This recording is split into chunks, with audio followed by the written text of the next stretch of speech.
23rd, 2014 work session of the Board of Trustees of the Village of Ossining. Please join me for the pledge. I pledge allegiance to the flag of the United States of America and to the republic for which it stands, one nation, under God, indivisible, with liberty and justice for all. Thank you. I have a couple of announcements before we get started. This afternoon, the Federal Department of Housing and Urban Development announced that having permanently withheld $7.5 million in community development block grants from communities in Westchester County beginning in 2011, that they would now withhold permanently another $5.2 million on May 7th unless County Executive Astorino agrees to a determination of obstacles of development of affordable housing in certain Westchester communities. Such a finding is required under the terms of the settlement of a lawsuit. He has declined to submit such a document since the beginning of his term. Community development block grants are used to upgrade critical infrastructure in those sections of communities where the median income is of 55% or lower of the county's median income. The refusal of County Executive Astorino to issue such a document and HUD's continued insistence that it not issue any grants until he does primarily hurts the Village of Ossining and others with significant low-income populations in our mix. Another term of the settlement reached in 2010 was that all Westchester communities pass affordable housing set-aside laws, as we did before the lawsuit in 2009. Today's announcement was clear evidence of the philosophy of both the county and the federal government: punish those most in need. That is the effect of what has happened today. And on May 7th, if Astorino has not acted in accordance with the settlement, it will be the total effect for the next several years. Shame on the county executive and shame on HUD. Now, construction activity at Harbor Square on the waterfront has or will shortly begin. It has begun or will shortly begin. It was to have begun on Monday. I don't think it did, but I'm told that a truck will be delivering equipment tomorrow, and they will begin as soon thereafter. For anyone who is concerned about hours of activity, they are between 7:30 a.m. and 8 p.m.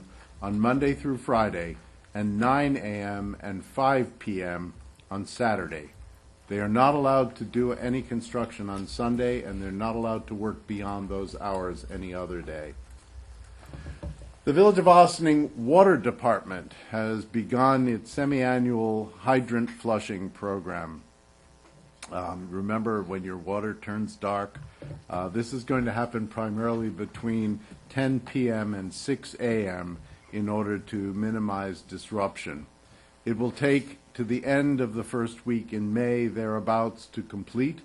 You may notice some discoloration of the water. Just let the water run for a short period of time in the morning, and that discoloration should clear up. If it does not clear up, please notify the Water Department at 941-6111. On April 26th and 27th, from 9 a.m. to 6 p.m., Westerly Marina will host the Hudson Valley MTA Boat Show. Go? Yeah. Good. New and used boats will be on display on the water and on land. There'll also be other vendors that will include Hudson Valley Marine Trades Association, Precision Propellers, Sea-Tow, and many other business representatives of the Hudson Valley area.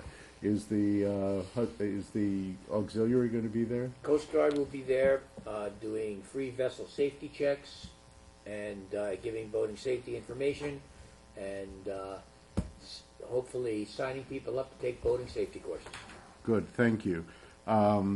For further information, please call J.D. John Doherty, cell phone 845-304-9719, or email john.dorritie at Kellogg, Kellogg, marine.com. And one other thing, this morning there was a memorial service for those officers at Sing Sing, both correction officers and our police officers who have died in the line of duty, having our police in relationship to an event at Sing Sing. It's a very moving event. It happens every year at this time, and I recommend that people pay attention to it next year at this time. It's usually on the 14th, which is the actual anniversary of a breakout when two correction officers and one of our police officers were killed. So, anyone else? Yes. This Saturday, the Ossining Communities That Care partners with the Ossining Police Department for their Drug Take-Back Day. If you've been in the police department anytime in recent years, you'll see that there's a big thing that looks like a mailbox, and you can put in there any prescription drugs, any over-the-counter drugs, patches, ointments, anything that you should be sure to keep out of the hands of children. And also, it's a concern for our water. We don't want to have any drugs getting into the water system. So please bring them down to the police department. They're going to be focusing on having their Take-Back Day this Saturday, April 26th, from 10 a.m. to 2 p.m. And the following Saturday, Ossining Matters is having their spring benefit. If you haven't already gotten your tickets, you can go to ossiningmatters.org. The event will begin at Ossining High School at 6:30 p.m. That's Saturday, May 3rd. And for those who would like to continue the celebration, the reception will be held at the Ossining Public Library following the event, which is an improv group, and the name of it is escaping me. If anybody knows, please chime in. Also this weekend is the final weekend for the Westchester Collaborative Theater performances, which have been open to rave reviews. This is the third and final weekend. There are performances. It's at the Firehouse on Main Street. The name of the show is Forget About Me. It's the Westchester Collaborative Theater. There's a performance this Friday at 8 p.m. and this Saturday at 2 p.m. and 8 p.m. Tickets are $20, and you can go to wctheater.org to purchase tickets. And would you like While to? we're on that one, John and I saw the show How on was it? Saturday night. It was terrific. I've heard, It yeah. was terrific. Good. We're very fortunate to have this kind of theater. You know, it's all they're not reenacting things. This is original stuff and really good acting. It was very moving. I'm still reflecting on the play. Days later, there's a lot of things that happen. It's not a simple thing, and I certainly recommend that you go. It was a great event. So. I've got tickets for Friday. I'm looking Awesome. forward to it. Thank you. Great. Good to support the arts. I'll do my shameless plug for energizeossining.org. And we still have this program going in Ossining, and we still want people to participate. So I know there were people on Earth Day that were there to talk about it, and I know we've got a sign out front to talk about Energize here. So I certainly encourage, if you're, listening to me now and you haven't gone to energizeossining.org and filled out the application and got yourself a either free or almost free energy assessment of your home, I strongly advise you to do so. Myself and others have benefited from this program, saving money on your energy bills, more comfort, and reducing your carbon footprint. Thank you. You? Anyone else? Yes. The United States Coast Guard Auxiliary, in cooperation with the Ossining Boat and Canoe Club, is offering the About Boating Safety course. Hello? Try it again with the mic on. Always better. The Coast Guard Auxiliary, along with Ossining Boat and Canoe Club, is offering the About Boating Safety course, the 8-hour required course for a boating license in New York State, on Saturday, May 3rd from 9 a.m. to 5 p.m. It costs $55 per person. If you'd like to sign up for it, reply by email to commodore@obcc.org. Thank you. Thank you. Monroe? No, I have nothing today. Okay. Okay, thank you. We have a interesting agenda this evening, which will be followed with a short meeting with the council for legal advice. So the first item on the agenda, we're happy to have this on. It's an application by Keenan House for a sidewalk cafe, a permanent permit and a waiver of some of the setbacks. So the board is aware and the public should know that everybody's delighted that Keenan House is reopened. And it's going through its sort of introductory phases, after which point we intend to help them put the word out there in a big way, and I think there'll be another ribbon and a grand reopening. However, in the meantime, they're coming in for their sidewalk cafe permit, and I'll turn it over to Christina to speak of it and fill in the board. Thank you. So tonight with us, we have the new owner, Ali Sahan, who's been working very diligently to get the restaurant opened as quickly as possible. And as the manager mentioned, they have done their soft opening, and we expect that in the near future we'll be able to celebrate with them for a grand reopening or ribbon cutting.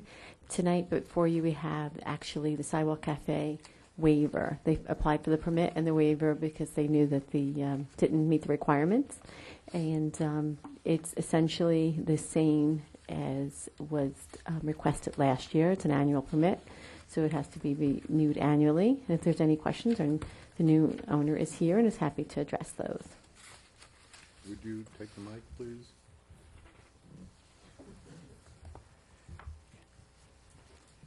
Ali? Yes. Yes. That Thank- was yes thank to the opening. Thank you all. Yes, thank you all. We are very excited to reopen the Keenan House again. So we are back here. We wanted to continue without problems. We want to work actually greater. We want to do better job, hopefully, without cutting edge or any problem. We have to be here. I believe Keenan House has to be here, has to be in Ossining. So, and also we need more places like a Keenan House or different places, different concepts, different restaurants, cafes, bars, and stores, anything. Is this? So- Are you suggesting this is your first of many? What are you going to open next? Next Turkish restaurant coming. Oh, that would be great. yeah. We would love that.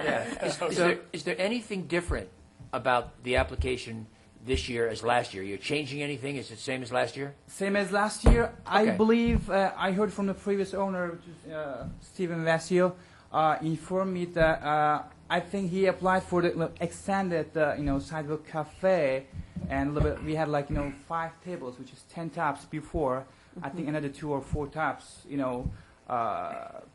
I have, It's not really. yeah, it's the same. He provided notice to the neighbors, but it's essentially the same. We compared it with the previous year. Great. Does Okay. that- And I just want to remind the board and the public, the permit, the way that it's drafted in your code, the permit, the sidewalk cafe permit is actually a manager's permit.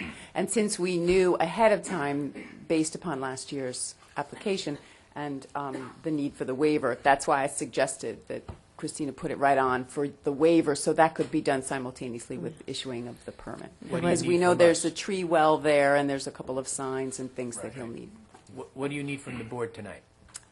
You need a review of the waiver materials and any discussion or answering of any questions, and then you can grant the waiver Okay.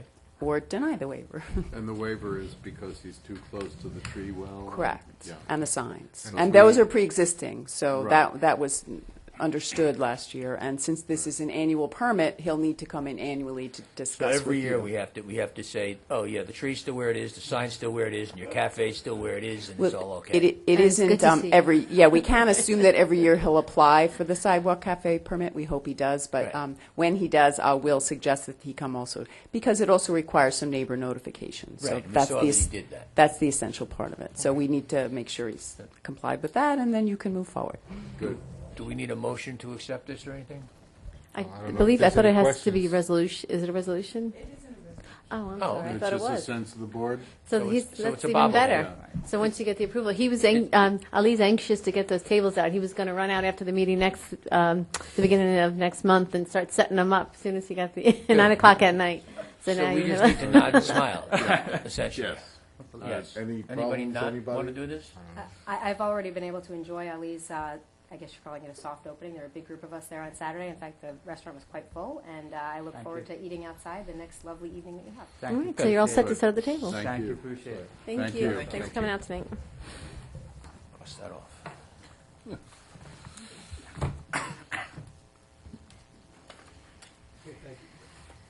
Thank you. The next item on the agenda is Thank you, thank you. Ali. Is a discussion of downtown parking lots, overnight parking. As we see additional development come in the downtown, we are always reviewing available parking in the area. We did that at the time that the We Can Do It parcel was redeveloped, to make sure that there was available parking as needed. And so I had a discussion with Valerie. We're continuing to review the situation in light of any number of expressions of interest in the downtown. So we have a discussion to have with you tonight about some of the existing parking and sort of piggybacking it into overnight parking. So Valerie? All right, good evening. So, as this board knows, we've had, so far this year, we've had 10 new residential units open in the village of Ossining that are now completed. We have 33 new units under construction, and we have 19 more in front of our planning board. So, as a result of this, I wanted to take a look at where we are in relation to our overnight parking, because I think that is one of the biggest needs, especially when you're dealing with residences in the downtown area. A number of our newer residential developments cannot provide the parking on site, so which then leads to the next best option, which is the municipal lots. There's a number of municipal lots that do have tag parking, and when we do have tag parking, you can park both during the day and at night. But a lot of the municipal lots in the downtown also have 2 and 3 hour parking. And those particular spots, you cannot park there overnight. And so what I'd like to propose to this board, and we'd like to start with just lots 7 and 8, because those are the 2 lots. Lot 8 backs up to the We Can Do It lot, and then lot 7 is right in between when you come down Broadway. It's right there on the left-hand side. Those tend to be, first of all, they would help. Those already have a tremendous amount of tag parking, so it seems like a natural, I guess, progression to allow for overnight parking for all the spaces there. Also, because none of those spots are considered as part of our, things that you're contemplating with redevelopment, so that people go get used to having spots, and then all of a sudden spots no longer exist. And also, in some of the other lots, such as like Lot 5 and Lot 6, there's prohibitions to park there during the farmers market time periods and stuff like that. So what I'd like to propose is to allow for overnight parking in your 2 and 3 hour spot designations in both lots 8 and lot 7. That would allow for another 36 spaces of overnight parking. What do you need from us? Do you need a resolution, or is that Ultimately, just we'll need a resolution. We'd have to change some of the signage down there. Okay. Right. Call for public hearing. Basically, Valerie, make the proposal if you think you're favorable, then tell council to go ahead and start working. And this would be overnight tag parking? That's Yeah, correct. I'm in favor of that. One of the things I will work with Lori Lee and Richard on is that some of the 2 hour parking actually has the hours for the 2 hour in lots 7 says no parking from 3 a.m. to 8 a.m. And then in lot 8 it says no parking from 12 a.m. to 8 a.m. So I think what I would also like to do is try to get the signage so that we allow for the 2 and 3 hour lots, the spaces to continue to exist to accommodate for your restaurant or your nightlife, but then to switch over at the best time to allow for the overnight parking. Okay. Yeah. Yeah, it works. Yeah. Do we have a consensus? I think it's important that people understand that those tags are not free tags, that they That's will correct. have to be paid for either Right. by the people who are inhabiting the units or by the developer. I recall that Saraceno did that for the bank building initially. So they are to make sure people understand that people are paying for these tags. Right. Yeah. Good. Yes, they are being paid. I'm supportive of this change. Yeah, me too. Yep. Yeah, right. Yep. But before you go, I have a question Sure. that relates but isn't about this. You mentioned first that there's a total of like 62 units between the 33 being rented, the 19 under construction, 19 before the planning board, and like that, and 10 are actually being rented. So I think Yes. it's 62 units. On a separate issue, because Bill mentioned it earlier, we were talking about affordable housing. Yeah. Of the 62 units, how many of those are affordable housing? There will, 10% of them will be, so the 7 units. Be 7 units? Yes. Okay. So we are meeting the standard and increasing the amount of affordable housing. That's correct. I love that. Thank you. Thank you.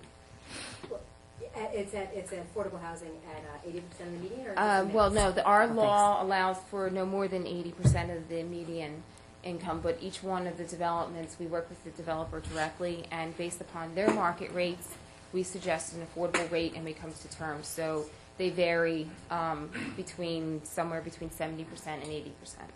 So then that opens up a market for people probably making somewhere between 50 or 60, probably more like 60% to 80% being able to afford those. Thank you. Thank you. Thing is, if I can just make an aside, basically this is very proactive. We're trying to look towards the future. One of the developments we can do it actually provides some parking on site. correct, we do. So it's not as dire as it sounds. They've provided some on site, but we'll be able to provide additional in the permit parking. So, okay, thank you. I think also, if you look at 80% of certain units cost, where that unit costs significantly less than it would at Avalon, let us say, 80% would actually be 60% of what it would cost at Avalon. No, it's the 80% of the area median income. It's not 80% of the rent. But the rent would be low. Yeah, it is 80%. Right, oh, so the same rent person be would lower. have an easier That's time right. Right. paying it, yes. Right. Thank you. All right, great, thank you. The next item is, it's entitled Factors Contributing to School Population. Justifiably so, we've had a number of discussions involving the school district and interested and concerned citizens about some of the development that's taking place in the village. We want to make sure everybody is on the same page in terms of understanding, what's going on, what is or is not going on, what might be discussed. So Valerie did a very nice job. We've had a number of discussions. She did a nice job in trying to respond to some of the numbers and school age changes that the area has experienced over the last 7 years. So we had a chance to review it and discuss it, and I think it's got a lot of very interesting information. So we're here tonight to turn it to Valerie and let her make her presentation. Oh, a show and tell.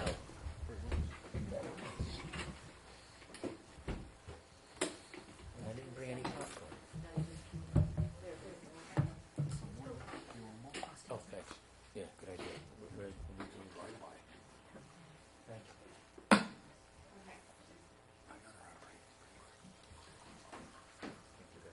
All right, so I'm going to. Let me get your cup here. Yeah, before you go. Sorry. All right, so I'm going to discuss tonight, as Richard mentioned, I'm going to talk a little bit about some of the factors that affect population growth. As this board knows, the Austin Union Free School District has seen a population increase over the past number of years, and so part of this presentation is to talk about a little bit about some of the factors that probably led to that population increase, and then how the Village of Austin plays a role or doesn't play a role in that increase. All right, so the changes in general are a result of changes in population, changes in development, and your private school closings. So, first of all, typically, what affects school populations? Your demographics, so the number of births that you have in a particular school district, housing, who moves in, who leaves the community, population shifts, whether your population shifts from an older population to a younger population, your enrollments, migrations from grade to grade, your non-public school enrollments, development in a community, how many units get built, and who moves into those particular units. So one of the things that I wanted to first start off the presentation describing is that over on this side you have the school district, the school year, from starting from 2003 to 2013. Then you also have in each one of these is your pre-K, kindergarten, elementary school, middle school, and high school populations, along with your total population from K through 12. If this is blurry, let me know because I can't see very well from far away. So it all looks blurry to me. Okay.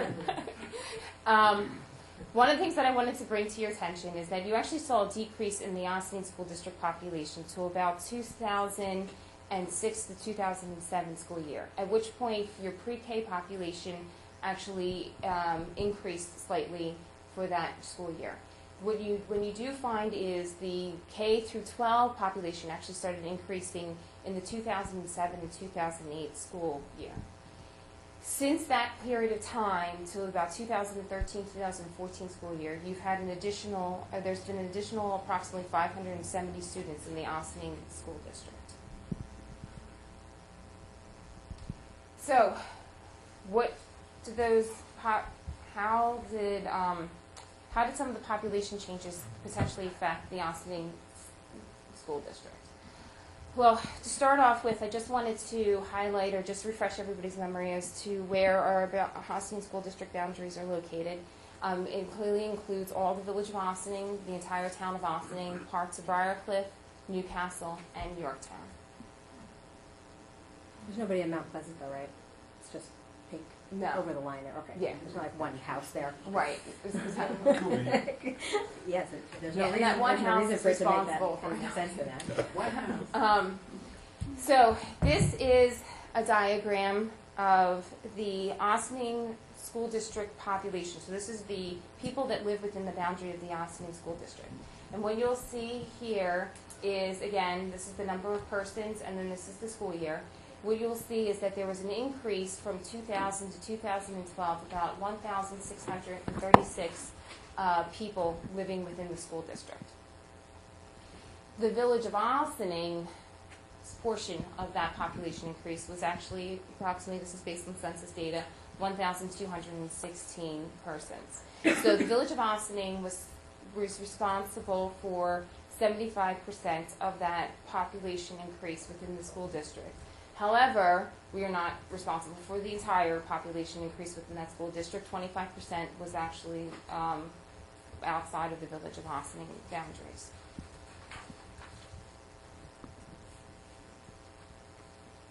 As I discussed previously, briefly, birth rates have an effect on a school district. And so what you'll see here is, again, this table shows the school district births versus the years. And what you'll see is there was actually a blip in births from 2002, 2003, and 2004. And then since then, it has sort of leveled out and decreased. When you look at the first time we actually start seeing an increase in the school district population, which was the 2007-2008 year, it correlates with when your kindergarten, when this blip of births in the Ossining school district actually started entering your kindergartner.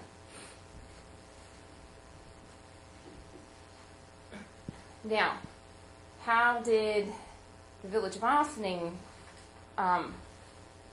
population play out with this? Well, so I think we all know, and I think because we all live in this community, that there has been population changes in this community in the last 10 years. You've had a number of longer-term residents that are empty nesters that were ready to retire, move out of the community, and you had a number of newer residents move into the community. A lot of those newer residents moved into the community with either no children or maybe had children while they are living in the community, or maybe they moved in with children. I mean, I think all of us in this room can think about where we were in 2000 and then where we were in 2010. I know myself, I did not exist as part of the 2000 population. By 2010 I did, and I contributed 2 kids to the school district. So, you know, there was definitely a shift in your population that took place in the village of Ossining. So, but what does that population really mean? Was it a shift where you had older people moving in or younger people moving in? And what you'll see here is this is a population changes from ages under 5, 5 through 9, 10 through 14, and 15 through 19 in the village of Ossining. And what you'll see is from 2000 to 2010, there was an increase in every one of those age levels in the village of Ossining. So clearly we had a younger population moving into the community, and people were moving in with families. So let's look at how this then relates to the changes overall. From 2000 to 2010, you had an additional 292 children in the village of Ossining.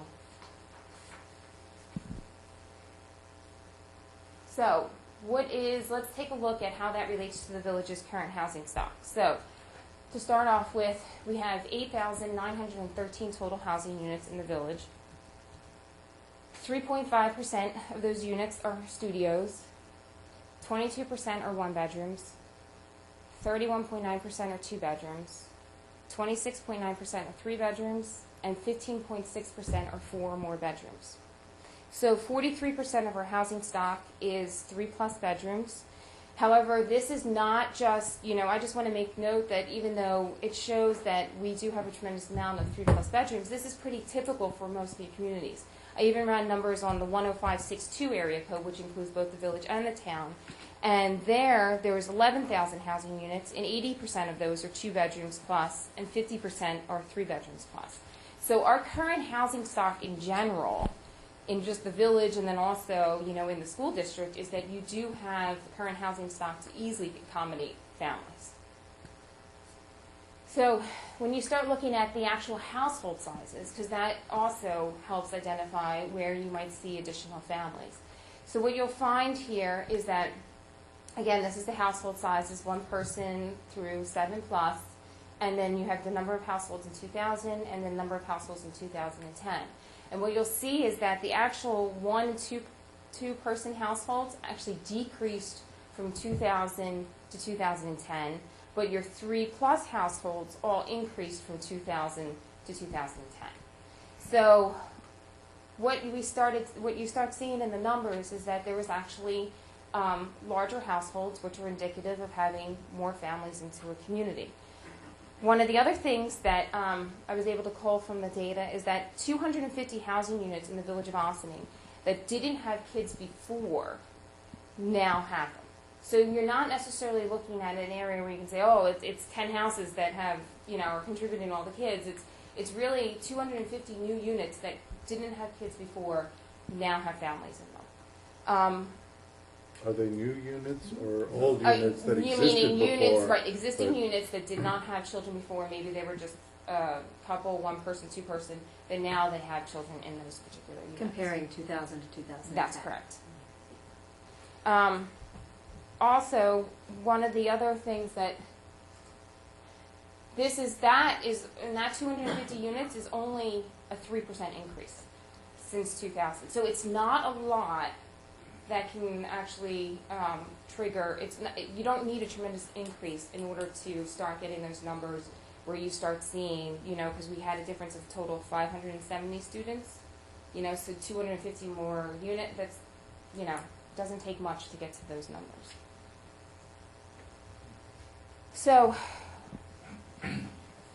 what I want to make note on is how does development, because we talked about this before, is that development also can have an effect on population in school districts. So what I took a look at was development since the school population started increasing.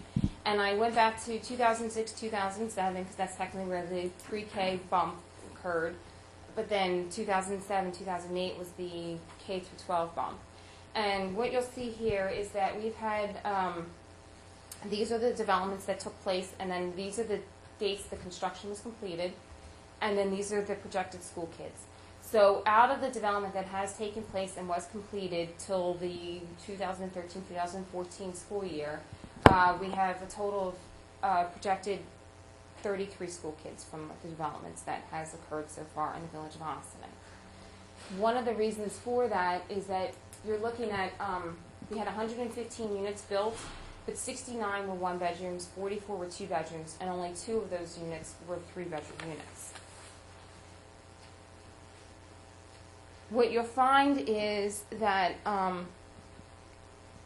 that one of the difficulties when you're dealing with individual developments and when you look at how is a particular development going to affect your school population.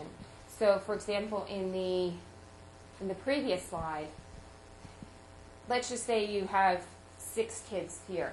Well, 6 kids then gets spread upon 12 different grades. So then you're really dealing with maybe 1 kid every other grade. So it becomes much more difficult to identify an actual impact on a particular development for the school district because of the fact that when you start sprinkling the kids throughout the grades, the impact seems rather minor. It's the cumulative impacts that we're all talking about now from all the various things that have affected the school population increase. So the other issue that can affect schools is when your private schools, your increase enrollments or decrease enrollments. And in the case of the village of Ossining, you had both St. Anne's closing at the end of 2011, which had approximately 100 kids, and then St. Teresa's, which closed in the end of June 2013 with approximately 150 kids. Now, I'm not here to say I do not know how many of them actually ended up enrolling into the Ossining School District, but I do know at the end of the year St. Anne's closed, the following year in the Ossining School District, they had an increase of 63 students. And the year St. Teresa's closed, the following year they had an increase of 74 students. Now, again, was it all contributed to that? Probably not, but could some of it have been contributed to that? Most likely.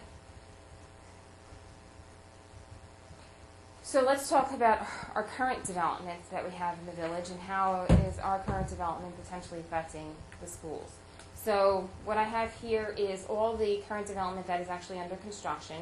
And what I wanted to just highlight is that we have a tremendous amount of studios, 1 and 2 bedrooms that are being developed. Really, the Avalon project is the only one with 3-bedroom units that have been developed as part of this. And I wanted to talk a little bit about some of the ratios. So when you look at these ratios are based upon this Rutgers University did a study, and they base it on New York area and how many children would be. What's the statistics for how many 1-bedroom units you would need before you would find a school kid being contributed to the school district. So in general, in the release for the village of Ossining, what we're dealing with, you need approximately about 10 1-bedroom units before you find a child being in the school districts. With 2-bedroom units, you need about 5. Every 5 units, you might get a school child. In 3-bedroom units, though, that's when you start really seeing the numbers increase. Usually, it's about one child per 3-bedroom unit. The interesting thing is, and just for comparison's sake, when you start dealing with single-family housing, though, your single-family housing actually ends up being quite a lot higher with the statistics, with the ratios, especially when you start dealing with single-family 3 bedrooms and 4 bedrooms. For 4 bedrooms or more, you're definitely getting 1 or more than 1 child per single-family house. With the 3-bedroom units, probably sometimes a little bit less than 1 child. So, it really varies depending on the type of development that takes place. And, their statistics even go down to the amounts that you're actually charging for rents. I mean, so it can vary that much. So, what are some options that the village of Ossining can do to help the school district to try to curtail the amount of school kids? Well, first of all, we can encourage studios, 1 and 2-bedroom units developments in the new multifamily housing. The other thing that we can do is we can amend our zoning code to remove some provisions in the PWIR and CDD districts that require 10% of all units to be 3 bedrooms. The reason that actually was put in there, just so a little bit of background, that when we were writing the zoning code, this was taking place in 2007, 2008, 2009. So that was like right around when the first time the school district actually even saw a jump in its school population. So the concern there, if you recall, we had a lot of condominium developments that were being proposed. Rentals were were definitely not on the radar, and so we were concerned with having oversaturation of a market with just 1 and 2 bedroom condominiums. But now that the market has shifted, and now we're dealing with definitely a different scenario with the Ossining schools, this might be something that we might want to consider removing and allowing the market to sort of just take place, especially in those particular districts. And then that way you can encourage more of your smaller bedroom units, which would contribute less school children. So that is sort of... Are you recommending that we just eliminate the requirement? Yes. Or are you suggesting that we might also change the requirement? I'm suggesting eliminate the requirement, because then therefore a lot of the developers I even speak to now want to just focus on the 1 and 2 bedrooms units in the studios, because it's easier for them as well, and it's more marketable, and that's the market right now, especially in the rentals. Throughout the process of developing the new zoning, we did say that it's an organic process, and should we need to change it for any reason, this seems like a reasonable reason, Right. that we would change it. So Right. maybe something to be discussed. So that sort of ends my presentation. I think the point of the presentation, or what I wanted to really just try to bring across, is that the village of Ossining happened to have gone through population changes. You had more families moving in. You had some development that took place. You had private schools closing, and then and that's just the village. And then of course you have the rest of the communities in the school districts, which also experienced a lot of the similar things. So that whole combination sort of resulted in what we're looking at now. Do you know what the draw for the private schools was from other districts, from other communities? No, I do not. And we don't know that St. Teresa's, for instance, didn't have 80% from Briarcliff. That's and correct. That's 20% right. from- We don't, and that's what I was saying. I don't know for sure how many actually ultimately transferred in, but we do know that there was a definite increase in the school population that following year, and there really wasn't much additional developments from 2011 to 2012. Mhm. So, any of you Thank have you. any questions? Yeah, Valerie, I wanted to ask, in your analysis of the numbers of the population increase in those 10 years, as well as the development over that same period, some of us live in communities where certain streets seem to have really shifted the way in which Right. the properties are being used. There seem to be a lot more people living in particular Right. house, structure than there were perhaps in 2000. Do your numbers tell that story in any more of a clear way, where there are more people? You mentioned there are 250 units where there were Right. not children in 2000 than there are right now.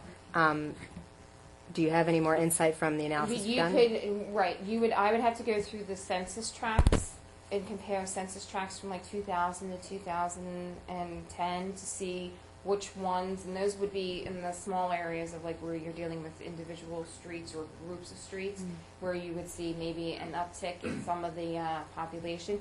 I think the tricky part is, and this is what I've spoken to a couple people about this, is that although there might be a perception that there are certain areas that that have more children than others, I think when you take 570 kids and then you sprinkle that amongst 11,000 housing units, and that's just in 10562, it's very difficult to figure out. That starts becoming like one child every 20, 30 houses or housing units. So it becomes very difficult to say, oh, that one little blip is where that particular child is coming from, or these groups of children are coming from, because I think what you're going to find is that there are 570 children amongst the populations that we're dealing with is not a lot. It's a lot for the school district, but not when you're dealing with the number of housing units that we actually have in the village of Ossining. So it's a very difficult thing to find. Can you explain to me a little more? And you and I have spoken in the past about, you indicated that for any one development, if you're talking about 6 children over 12 grades, that's not a significant impact. Right. But you acknowledge that with this many different developments and that many children over the many years that they'll be in the district, that there is a cumulative impact. Yes. And I know that we have a prospective developer at Hunter and James. I guess in the past, the school has not been participating, and they have not taken advantage of the opportunity to participate in the planning board process of Right. developments. Have they reached out to you in relation to anything that's upcoming, and do you have anything that you can tell us about what sort of role they may be able to play, at least in having a conversation with the development Sure. earlier on before something's Sure. built? The superintendent has reached out to me in the last couple months dealing with 34 State Street and has said that the school district does intend to become more engaged in development reviews and development process. They have provided the planning board their long-range plan, and that they are scheduled to meet with the planning board at the end of May for their planning board meeting. And so that the planning board can also discuss with them, their concerns, and then try to figure out how we move together. One of the things that we have also suggested to 34 State Street already is that they did have some 3-bedroom units in there, which is part of the reason why their numbers or their projections are higher than some of the other developments. And so one of the things that they're going to contemplate is removing those 3-bedroom units.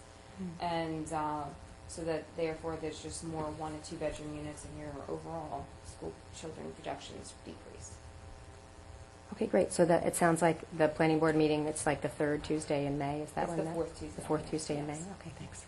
Is there any difference in the numbers in the population between high-end luxury units and market units and affordable units? There is, and that's where the Rutgers numbers sort of come in, and they're not always, they're not exact either. But you will find that, on more of your luxury type of developments, you tend to get less kids. However, there is this middle ground.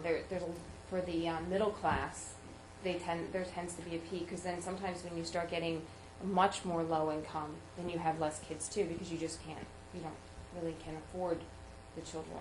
Mm-hmm. So there is this middle ground where you sort of see the middle classes and the middle class housing. You tend to get more of a bump. And, and I'll say this, Ossining, this is why, we already have a housing stock that has a lot of bedrooms. We are an affordable community to the extent that we're family oriented. A lot of families do move here, and I think then it ends up being a good synergy for families. But then I think that's also where you get some of the consequences of what has taken place. Mm-hmm. Good. Thank you. All right, thank you. Anyone else? Thank you, Valerie. Thank you very much. So if I can ask, do you want, I'm sorry. I know, it's something just else? that we have a member of the school board who seemed to be raising her hand. I don't know if Dana had a question. Can I ask a question? Sorry. Okay. I just had a question in terms of the projections. Can you use the mic? Yeah. Sorry. Yeah. Thanks for doing this. I just had a question about the projections that you put up there from, I guess, from the original, now you're looking at 2010, 11, 12 developments versus, do you know how that compares to actual? Yeah, no, I don't know, and that is something that I would love the school district to provide me, and because it's actually very helpful in when we continue developing, is to figure out how much is, how many children are being contributed from some of the newer developments. Is that something that we can figure out a way to pull together on that? I would love to have that data, so that would be great. To find out if the projections are the reality. Right. Yes. And we could get the specific projections and then we could see if we can Yes. provide that information. Yeah, and the specific direction, I mean, just for everybody to understand, every year BOCES reaches out to us, and then we sit down with them, we provide them what has been developed over the last year, and then we talk a little bit about the type of development so that they also, and I make sure that we use the same ratios that they use. So that way we're comparing 1 to 1. Now I know that there has been some times in the past that maybe BOCES, looks at a development and gives it a couple extra kids that maybe our environmental reviews do. And you know, and I've spoken to BOCES on numerous occasions, and you know, when you're dealing with those types of demographics, we consider it a wash. I know when you're dealing with the struggles of the school district, and you know, then people worry about like, well, you know, you're off by 2 kids or 3 kids, and really, in statistics wise, for us, that's really neither here nor there. It's around 15 kids. You get the, you know. Mhm. So. Also, is it possible for us to get a copy of this, and/or if we could be willing to Sure. present to the school board this presentation? Sure. I mean, a lot of the data I did take from these, yes, from you guys and from both these presentation. But yes, I mean, I'd be more than happy to. Present it differently Okay. with a different, you know, lens, so Okay. it would be helpful. Yeah. Thank you. I have a question. How does our situation vis-a-vis the growth in the number of children in the school compared to other communities in Westchester? Are our school population growing faster or slower or about the same? No, we are growing faster. We're actually there's another community in Long Island that I know is also increasing as well. But we are one of the few. This is one of the few school districts That's that is- growing. Yes. I think when we were talking about the state aid money, it was clear that there were something like 7 communities in the state where the aid had actually remained the same, but the population had the school population had gone up, and the poverty rate had gone up at the same time. But there are only 7 in the state. Has our as I recall. poverty rate gone up? Our poverty rate has gone up, yes. Oh. At the same time as our other income has also gone up, so. Yeah. Yes, Eric? I just had a question about the census data. Basically, from 2000 to 2012 is when most of it was collected, right? There was a housing boom from 2000 to 2008, and then a crash from 8 to 12. So it's tipped more towards when there was a housing boom to now, and the demographics are starting to change. People are making do with less, going into smaller houses, sticking with rentals because it's more difficult to buy a home, and jobs are more difficult to come by, so people aren't settling into 30-year mortgages as much. So have you looked at, the number concerns me, the 15 students for Harbor Square, because that's a potential if the economy doesn't recover by the time those housing units become available. Younger families going into, having 1 or 2 children going into a 1 to 2 bedroom condo or rental situation is a greater likelihood than it had been from 2000 2008. So is there a look towards those numbers shifting in any way? I know that there's a development on the waterfront in Terrytown.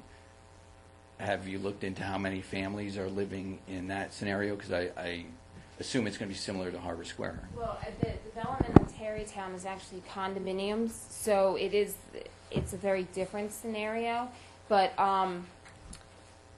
to start off, to answer your question, first of all, with the census now comes out yearly, or they have this, what they used to call long form, is now they present this data yearly, so you can look on a year-to-year transition as to what is taking place in the community. And so that's one of the things that I try to do every year, is just take a look to see what shifts that we see taking place and occurring. The reason why the presentation tonight sort of ended at 2013, 2014, which would have been like 2012 is the last real data that we have for the census, is because of the fact that that's the statistics as to where we have the population increasing for the schools, and that's where the schools' data ended, and then therefore that's where our data ended. But we will continue to monitor this, and that's why I'm saying with Dana, if she can provide us the information, then we know better whether people are actually settling in 1 and 2 2-bedroom units, and they're actually bringing in kids, or are these statistics holding up, and that they really aren't bringing them in 1 and 2 family bedrooms. So yes, there's always a shift, and then there'll be another one again once if the housing starts picking up again. Then you will have people leaving their smaller units and getting slightly larger ones. But so as of right now, it's a sort of a waiting game and watching to see what takes place. One thing, if you come back to us in a couple of months when Avalon is completely rented, you probably could then find out what the actuals are for Avalon. Yes. As opposed, and compare them Right. to the projected for Avalon. It'd be interesting because that is a luxury development with 17 affordable. Right. But it'd be interesting to see that. Right, and I do know Avalon in Greenberg has their school children were less than what was projected to be. So, but we'll see what this one. That's thank you. that's excellent work, Valerie. Actually, with respect to Avalon, I think you're going to have to wait till the fall, because I think you're going to want to know how many kids are actually enrolled in the public school. And so if the school district can help share some of that information, as we've discussed tonight, on this development and others, then we can actually see how many are actually enrolled. So if I can get a sense for the board, would you like to move forward on investigating the elimination of the mandate for the 3 bedrooms? Yes. Yes. Okay, Very okay. much. So we'll put that on our to-do list. Because, All right, we're thank you. going to have a big increase next year. This was a very cold winter.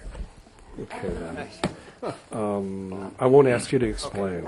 Okay. So I just like to make one comment. Thank you, Valerie, for your hard work on this. I think that what this kind of says about us and the village is that what's going on at the schools is very important. And by illustrating this type of information, and as Dana said, sort of through a little bit of a different lens, here in municipal government, we're trying to do the best we can to provide all the services that we can to everybody, and the only way we can control those things is by, properties being developed that we can then tax, and we can gather more money, and then we can continue to provide the services that we provide. So, there's always going to be that tension between, well, are we going to develop, and what are we going to, we don't want to develop too much because we don't want to put too many kids in the school system, because the school systems got dealt a bad hand. To have to use the same money you got back in 2007 to fund the kind of increases they've had in the school population, I mean, that's just ridiculous, and hopefully that's going to be redressed. But I think this is the beginning of some really great dialogue between the school system and between our municipality and the rest of Ossining to talk about how we can work together to everybody's benefit. And I'm very happy that you made this presentation today. Thank you, Valerie. Thank you, Valerie. Thank you very much. Okay, use the microphone, please. Sorry, I forgot to introduce myself before. Dana Levenberg, 18 Mountain Place. I just want to say that it does seem like in other states, maybe even in other communities, that sometimes when they're looking at development and they do think that there might be some kind of an increase, that there's an option to talk to the developer at that point. How can you potentially help the school district? So instead of just going back to the taxpayers for any kind of construction or additional space needs, that you can work with your developer. So that's just another consideration moving forward. Obviously, you're not trying to turn off development, but if there's a way to work together so that the community benefits overall, including the developer. Right? As you know, that we do negotiate community amenities into all of our major development contracts, and even some of the small ones. So it is a possibility, but well, they haven't because they haven't participated, but now they are participating. It's a different story. Right, but it sounds like there is a lot more conversation beginning to happen with the next proposed development. It's not at the very beginning of the planning process, but it's not, the decisions haven't been made yet. So I'm very pleased to see that you're here today and that we're considering it, and hopefully going forward that will become more of the norm. Yeah, we've made a good start in improving the relationship between the school board and administration and the local government here. And we have every anticipation that they'll continue to grow stronger and become more efficient as we get used to working together. And I think that's going to result in a much, much better ability for us to plan for more classrooms as needed, more infrastructure, not just in the schools, but sewer, water, roads, parking, all the things that have to be taken into account as you do planning for development, not just in the short term, but also in the medium and long term. I think we've come a long way in this regard, and adding the school board and the school administration to the process is going to be invaluable. Not to keep Valerie on this topic for too much longer, but let me just clarify, because you said that Ray and the schools have reached out with regard to the State Street development. And Bob was just saying the infrastructure for the schools, and I'm the kids at the bottom of that list of big classes there. So I So it's see your how fault, crowded. really. Totally my fault. And I didn't have kids in the district in 2000, so I'm one of those 250 households. But I know that the biggest problem is that there just is not enough space. They're just very crowded, and you know it too because you have kids practically the same age. So do you have any familiarity with how a relationship between developers and schools may have, what may have been the result in any other communities in New York State or other communities as far as, are we talking about, is it appropriate to ask a developer to in some way contribute to future infrastructure that will be necessary to make room for students, or are we just talking about buying new classroom books?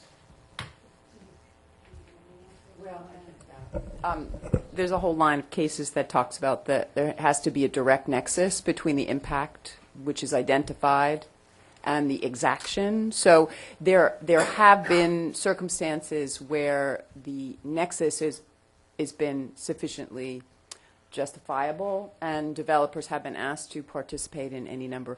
But most developers want to come into a neighborhood and be good neighbors. They want to do that. So if they're approached and they volunteer, that's the best way to handle it, because it would be not as beneficial if we were to take an exaction and have to spend any time in court actually fighting for that. So as you can see, based upon the Rutgers projections, which is really the standard in the industry, it's hard to pin it on any one of those projects and or developers. But if you can get the dialogue going, as was suggested, early in the process, then there may be a way to participate on a more voluntary way. Right, because technically they are paying taxes, and those taxes theoretically are supposed to be able to pay for the school children to go to the schools. So when you start dealing with, like in the situation with the village, when you're dealing with now maybe some limitations on space and stuff like that, then that adds another wrinkle into it. And so that's where maybe we can begin the dialogue with, maybe they can volunteer to help the school districts, but theoretically, that's why it becomes a little bit more difficult, is because of the fact that the taxes that they pay are supposed to be covering for the anticipated school kids. So you're looking for the new Martin Ginsburg Middle School, Right. essentially. Oh. Okay, moving on. Thank you. Haven't paid a bill Okay. this one. Thank you. I don't have Thank any you, more Valerie. questions on this. Thank I think we can move on, huh? Yeah, thanks, Good. Valerie. No Thank you. worries. I figured we. All right, great. So we'll move ahead and we'll look to put on our list for local law, looking at the zoning to deal with the three-bedroom issue, and we will hope to continue the discussion with the school district. We can get as much information from them. We can respond even more appropriately to the projected increases. So thank you, Valerie. The next item is a proposed amendment to the affordable housing rules and regs. The Village of Ossining has one of the sort of gold star local laws in place to provide affordable housing within all complexes. But like anything else, it requires to be refined from time to time based on existing conditions and changing conditions. So that's the sort of the subject matter that Valerie wants to discuss tonight. Right. It's really more of housekeeping. As this board knows, I was just discussing earlier tonight, that each one of our developments that are now coming on board, we're starting to deal with each of those developments at a different AMI level. And so as a result of that, we're starting to keep records as to this particular unit is now being rented at with an assumption of 70% AMI, and this one's at 75% AMI. So what we want to try to outline a little bit more detail in the rules and regulations is that when you're a tenant and you are now renting the unit at 70% based on 70% AMI, that the only increase that can take place the following year is the increase for the CPI, which is, or the increase that Westchester County identifies as for the AMI. And it's not until that particular tenant actually leaves the premises that it allows the landlord now to have another opportunity to look at adjusting the AMI. So right now, our rules and regulations technically don't have that outlined, and my concern is that I want to prevent for somebody to say, well, you've been here for a year, but now I want to rent it at 80% AMI and no longer at 70% AMI. So I want to just work with Lori Lee to define that and to make sure that it's there and clear that the tenant, if the AMI level runs with the tenant, and then it's not until the tenant leaves and the landlord take a look at. And that comes from experience. Right. Because there was no way to project that when well, there was a way, but we didn't project No, it and what I'm when we finding passed out the more law. and more is that each one of the developments, we're sitting down and we're saying, well, where are your market rates at? Okay, what if we go with this one? Because the utilities are different. Everything, each one of those developments are so unique and so different.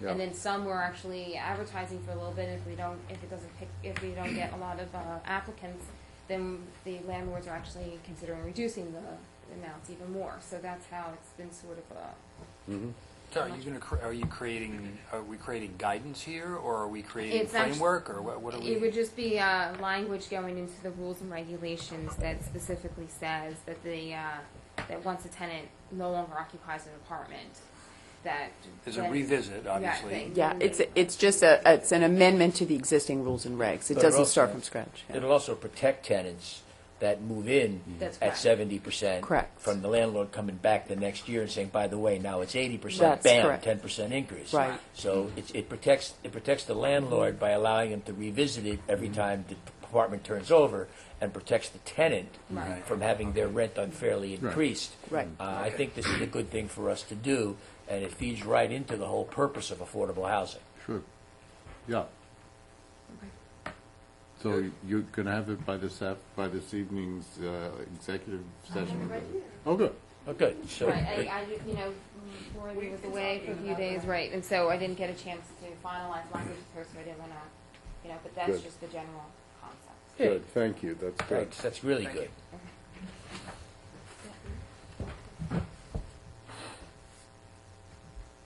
Okay, great. So we'll move ahead on that as well, and it may take ultimately a resolution of approval when the language comes in that's satisfactory. The next item on the agenda is an update on the Kilbrook project, the status and the current financing and the financial impact. The board is well aware, and the public should know, that the Village of Ossining was under mandate from the state of New York to address an existing sewer transmission line issue. The sewer line itself was over 100 years old, and the village was entered into a consent order whereby it would be replaced, upgraded, protected from falling trees and limbs, and basically upgrading it's got to be a 125-year-old sewer line. And it's a quite a costly project. It's something that's mandated. It wasn't discretionary. It's another mandated cost that, while necessary, will be absorbed by the taxpayers. It was quite pricey to begin with. At the time that it was entered into, many of the costs were covered, but it was entered into with the knowledge that the full funding was not in place, because it was, quite frankly, it was kind of an unknown. It's a new project for the village, and so the final fiscal impact was not totally known when the bids went out. They came in higher than originally anticipated. So there are a number of costs that had to be incorporated in Phase 2. So we've been meeting with our engineer, Paul Frioli. We've been having a bunch of discussions. And tonight we're ready to bring back to you the secondary costs, which would require bonding and absorption by the village or comment by the board. So Paul, I'll turn it over to you. Thank you, Manager. The key word that the manager presented there was the mandate associated with this project. that made it necessary for us to make haste when we didn't do anything short-sighted, but we definitely tried to expedite the process by allowing the finance department to concurrently go out for the bonding while we were actually developing the bid documents for this very logistically challenging project, as you know. So what we did there was we took the high end of the potential estimate, where we didn't even have the final word from the county health department on our DEC on what we needed to do precisely, and we went out and bonded that money and started the project with a full project funding of $4.3 million. The project in itself came in excess of $4 million, and therefore we started the project essentially in the red as soon as we processed the first bill, which we knew we were doing because we were going to come back sometime later after the project was bid and the final numbers were reached with the low bid contractor. So we did do that. Now, the silver lining of waiting to go out for this second round of bonding is that after having many internal meetings as recently as a couple of days ago with the manager's office and the finance department, we have about 2.5 to 3 months of hardcore construction that went on out there, and we really do have our arms around a lot of logistical challenges, and where we might have went and said, well, this is going to be really tricky, and it's not a very typical project, as you know. We typically may want to go out for a 20% contingency. This is not the case here. We're going to lessen the contingency. We also have our arms around the extent of the soft costs. So, if I may, I'm going to read it through a list of additional items that are typical of many capital projects and give you a total at the end and kind of define what we want to borrow for the remainder of this project. We have some concrete testing that we've already undertaken and need to do throughout the project to satisfy the structural engineering component. And that's going to run roughly $20,000. There's a lot of structural rebar and anchor testing that needs to be done as well, and miscellaneous testing on a lot of the structure. That's going to be an additional $15,000. There's additional surveying that needs to be done for some of the lay of the land, as well as some of the easement documentation we're doing, again, concurrently with the legal department. We're going to have some additional engineering consultation because of some field changes. We're going to make a railing modification because as we define the public access component, again, while we were putting this project out to design to really satisfy the DEC component, which was encasing and access, we need to enhance the railing detail now to make it satisfy the building department's request now that it's has the potential to be a public access. There's a rec center deck that we're looking to incorporate in this project, and so be it. We're going to get CDBG money to help offset that, and we've already borrowed for some of that project. We now have to do that was supposed to be a standalone project, so now there is some tie-in work that we need to do that, so there'll be additional monies associated with that. The subtotal for everything I just mentioned there is approximately $265,000. Now, keeping in mind these are estimates, but they're pretty good estimates because we have started the project. As I said earlier, the contingency for a $5 million project can range anywhere from 10 to 20%. But we've only bid on the base bid of $4.1 million project. We've already expended $1 million and have not really reached into the need for a significant contingency at this point. So we're going to stay on the low end of the request for the contingency and ask for 10% of $3 million, so $300,000. And that, with the addition of the shortfall that was in the original borrow for the base bid of 4.1, we were short approximately $143,000. So if you add the $143,000 to the $300,000 contingency to the $265,000 soft costs and some field changes, you come up with $708,000 additional, not inclusive of the alternate path into the Water Street lot, which we all believe can be completed at a later date. That summarizes the costs. Okay. That's what it costs, that's what it costs. If you have any concept, I know we're talking about potentially having a developer do that last section. Yes. But any concept of what that might cost if we did it? Well, we have a good concept because it's bid actually already. It's in the base bid. So again, not inclusive of any testing or contingencies for that component. The contractor bid $670,000, I believe. A little less than $700,000 for that additional path component. And could you remind us, what would that $670,000, what would be the difference in this project as far as a public greenway? What would exist for that set? What would we get for $670,000? That would be the only alternate that was bid in the project, and that alternate would take the path, which presently runs to the Central Avenue Bridge and exits at Central Avenue with non-handicap accessible stairs.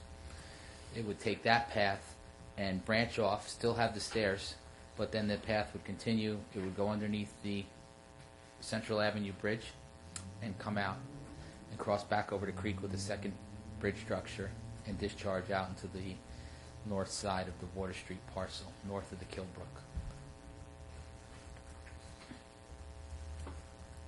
And that would allow pedestrian access to the greenway beginning at Water Street, and then they would follow the pathway up through underneath the bridges and exiting near the double arches up to the sun deck at the rec center.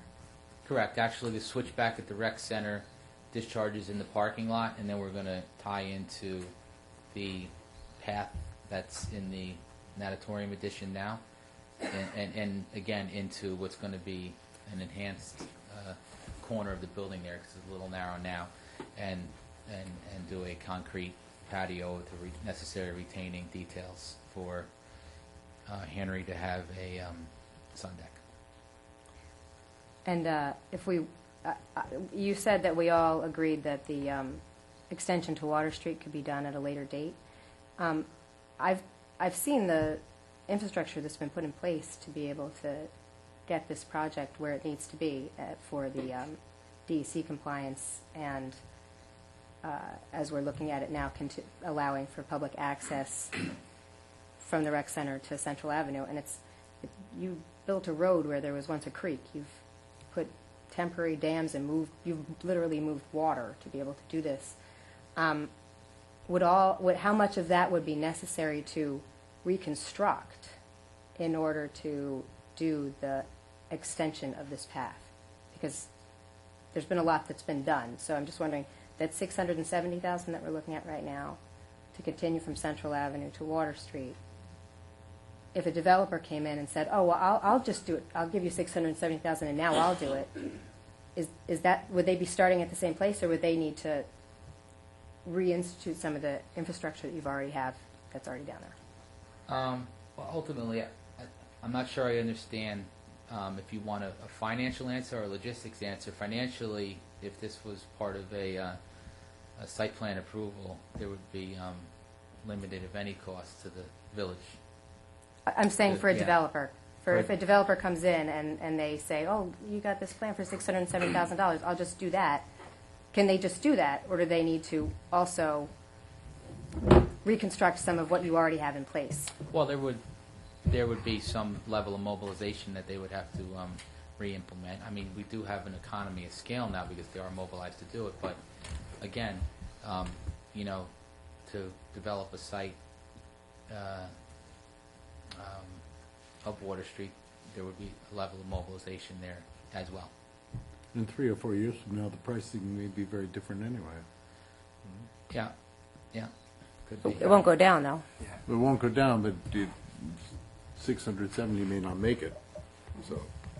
Yeah. Paul, besides the $670,000, you also mentioned that we have an additional $700,000 on this project, including the deck for the community center. but the deck, we're going to be projecting some money back from CDBG. Do you happen to know Yeah, we're how going to much? get, I'm sorry. I didn't let you No, how much is that going to be? That was not, the 700 was not inclusive of that component. Of that component, okay. That's the additional monies for anything we'd have to do in conjunction with the CDBG project. And again, only because you mentioned it in your opening statements, Mr. Mayor, this is an existing executed CDBG contract that's already funded, so there should be no, at least I can't imagine any jeopardy to those monies. It's a I can seven- imagine it, I just don't want to have Yeah. it happen. And Val's here, so she can correct me if I'm wrong, but I believe it's a $73,000 contribution from CDBG, and we've borrowed the balance of what was estimated 3 or 4 years ago for what was really a conceptual idea of $174,000 approval that they gave us, which I'm sure was a fraction of something we applied for to come out with that number. But we borrowed the 101 already, and it's sitting in our coffers, and there's 73,000 that would come back from CDBG to be 174, and we would do our best to back into that expenditure with these contractors, but there will be some tie-in costs associated with that. I'm really concerned that if the consortium disappears, which may very well happen, this go-around, that the money will get lost in the coffers of the general funds of Westchester County until it gets demanded back by HUD. So I think we need to move on it. Well, we will move, and we will draw it down as best as we can. So again, what do you need from us here on this? Is this just an update? Do you need us to take any action on your behalf? Well, basically, Paul's laid out for tonight, Paul's laid out the additional monies that are required for the base program, which is a little over $700,000. So that decision, I think that Tom's ready to put it together to go to the bonding process. Right. So that's got to be decided tonight. The second phase, the option A or whatever, that has to be decided fairly quickly. It doesn't have to be decided tonight, but it's the one item should be decided tonight. The second one should be decided shortly. Okay. Can I ask, now most of this is coming from, this is all water and sewer budget money that will be paying for this project, correct? Sewer, sanitary sewer. Okay. No water fund money. Okay. And I know Tom is incredibly thoughtful about making sure that we are covering all of our expenses and borrowing appropriately and protecting the village long-term for this kind of an investment. I just, every time we have another developer come in, there's so many considerations and so many things to negotiate. I'm concerned that we're all really considering the very likely possibility that if we do not extend this to Water Street now, it's extremely unlikely it ever will be. It will be a greenway that will go from the rec center to a staircase that comes up in the middle of Central Avenue. I have expressed my sincere interest in very thoroughly exploring the possibility of connecting our waterfront to our downtown by taking advantage of this opportunity while it exists, and really exploring, if we all wanted to consider it, what would that really mean? And maybe Tom could speak to us more about financially what that would really mean. Where could this money come from? What sort of an investment would this be long term? And how much would we be asking the village for many years to come to contribute to it?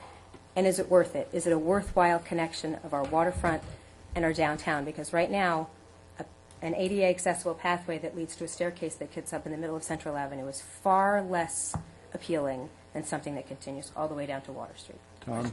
I agree. Can I interject that I think Paul was speaking to the Prime project and the additional monies that are going to go to the first phases, which the first thing, that's all sewer money. The item that you're talking about, this option A, would most probably be either recreation, or it's got to come from the general fund, or it's got to be raised from taxation, because it's not related to the sewer project. So That's the one comment. And the other thing is, as currently proposed, correct me if I'm wrong, if you go ahead with that option, that's going to come out on Central Avenue as well. It's not going down to Water Street. So, I mean, the plan can be modified, whatever, but as it's currently drawn, it's showing that it's coming up on the other side of Central Avenue. Well, it does go down to the Water Street lot. Oh, it does? But then, you're right, the stairs bring it back up to the lower part of Central Avenue, but the path itself discharges back over to the one-story garage structures, where there would have to be something done there that would allow for the public access. I believe that it is crucial that we have the link, as I've been saying for 8 years now, that we have the link from the waterfront to downtown. But I'm very concerned that if we build this through that property, that finding a developer who is interested in that property with something already built on it is not going to happen. That we already have had a number of developers who became preferred developers and then walked away for one reason or another, mostly having to do with the 2008 crash and other such things. But I think that if we are going to develop that property at all, it should be part of that determination when we put out an RFP or when a developer comes in. That's right in the specifics there, that it should, that we want that developed all the way down to the end there as part of their deal. And I think that takes it, because $670,000 is how much per year in bond payments, and how many points of taxes will we need to, even if it's a half point of taxes, will we need to pay those bond payments with a 2% cap and a 1% diminishing of the levy every year for 3 years. Got it?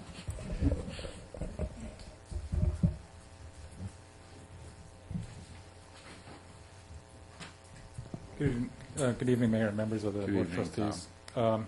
Generally, a bond costs $65,000 per $1 million borrowed. So if it was $670,000, it looks like it would be about $44,000 annually, which is a little bit less than a 0.25% increase. We've generally been using about $200,000 as a 1% increase in the property tax rate. So if we were to do that, then something else would have to give in those years that we have to diminish the levy by 1% in each of 3 years. So some other area would have to give in order to do this. Has it been determined that this would need to come out of general fund money? Have you considered where else the money could come from? Not really knowing what this project is specifically. It's a path, and Richard said that it's, like a park component that is not necessary to be part of the sewer.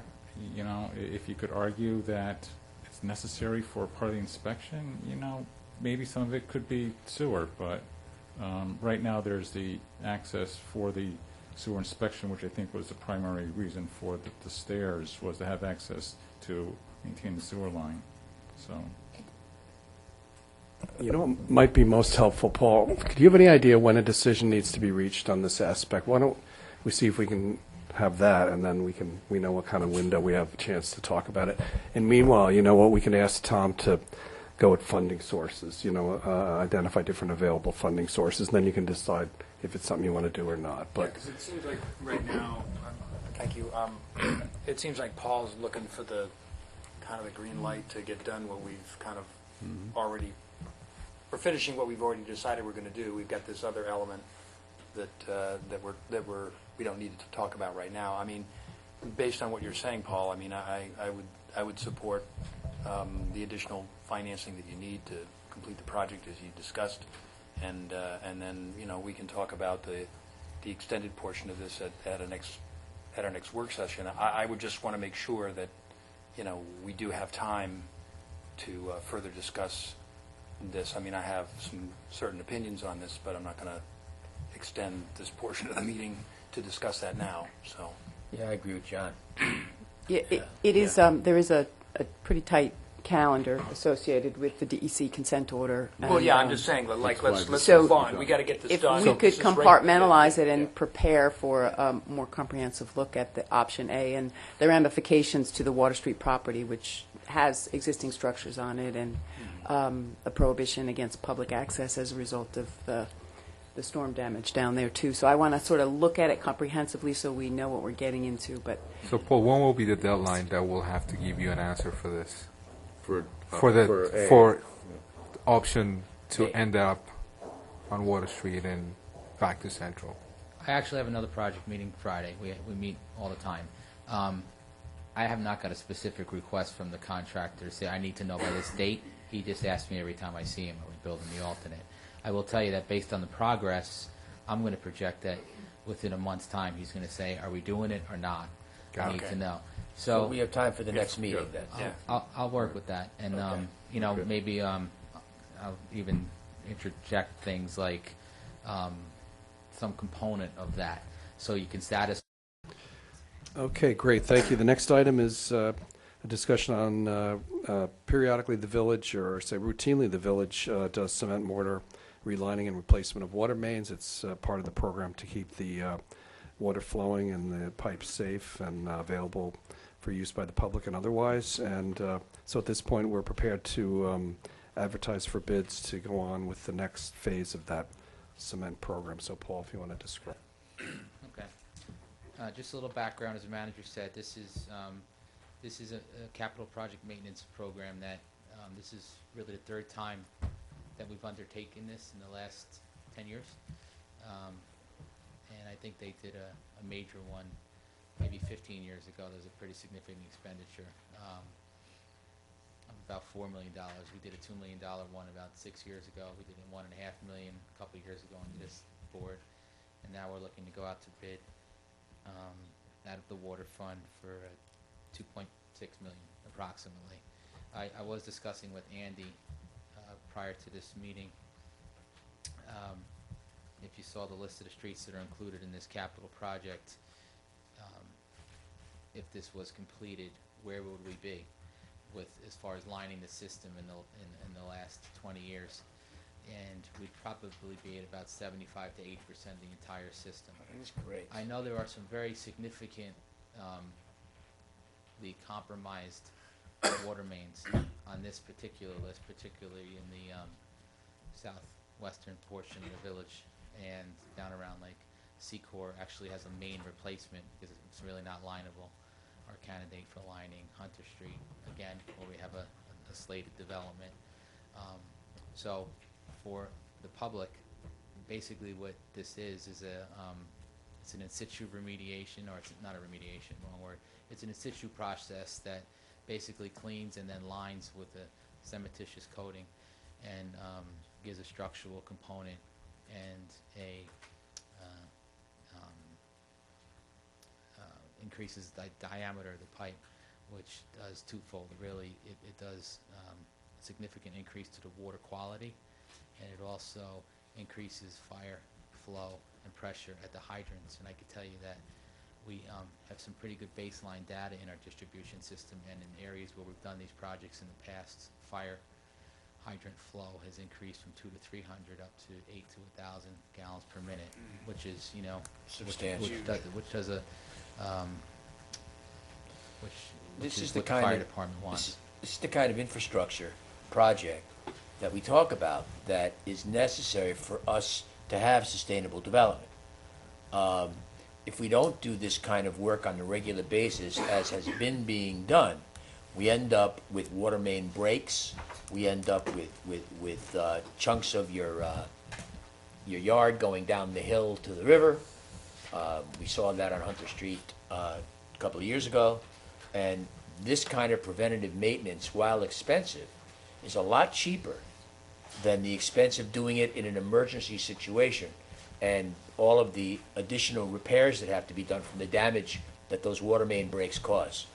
So this is not something that we can put off. It has to be constant, it has to be regular, and we have to keep doing it. And it is one of the reasons why for the waterfront project, we negotiated a new water main down Snowden, the whole length of Snowden. Correct. So we don't have to do it. but No, no, No, Paul, the Project. Paul, you had a presentation early in the year with one of the engineers that does the relighting and everything. So that's pretty much what's going to take place now with this project, sure. That was the engineer. That was the did engineer. these Yeah, bid so we've documents. seen this Yeah. before. Now, this was already part of our budget as a capital project, sure. It was listed on our Was it- capital was plan it- for others in the water Okay. fund, yeah. So what do we need to do now? Well, it hasn't been funded, so you're Okay. approving the process. No, the bond was issued last November. So you're, That's what funding's been in place, so you're moving forward, but basically it's going to go out to bid. So Okay. please, Authorization to bid. please do, Not sure if it. yes. Is that a resolution? Yep. Next week? Not next week, 2 weeks. Good. Thank you, Paul. Thank you. Thank you, Paul. I don't know what we're gonna do with all Okay. that brown chunky water in my house. You could keep it in your bathtub. Yeah, thank you. Okay, the board has been considering for quite a while and has had many discussions about beekeeping legislation, which would allow the keeping of bees within the community and provide a process for registration, also rules for their maintenance and health and safe and well-being. So I'll turn over to Corporation Counsel Lori Lee Dixon in terms of where we are and what the next step is. Thank you. Okay, I am returning with updated proposed legislation and also a sample proposed registration form, and also thought that we could talk a little bit about process and my thoughts on how to proceed. So you can see from the legislation, I continue to just tweak and clarify the language so it's clear. I did have a conversation with Trustee Garrity this afternoon as a member of the beekeeping subcommittee. I would like to tighten it up a little more, but I think that can happen as we proceed through the hearing process, and it would be beneficial, I think, at this time, if you were amenable, to begin to get public input and comment, and then the revisions could be of a very comprehensive nature. As you can see, this is a registration legislation which just requires an annual filing of a form, and I have drafted a proposed form for that purposes. And you can see, and these forms would be available on your website. These forms, I emailed them out this afternoon. I don't know if you have hard copies. But I did see them, yeah.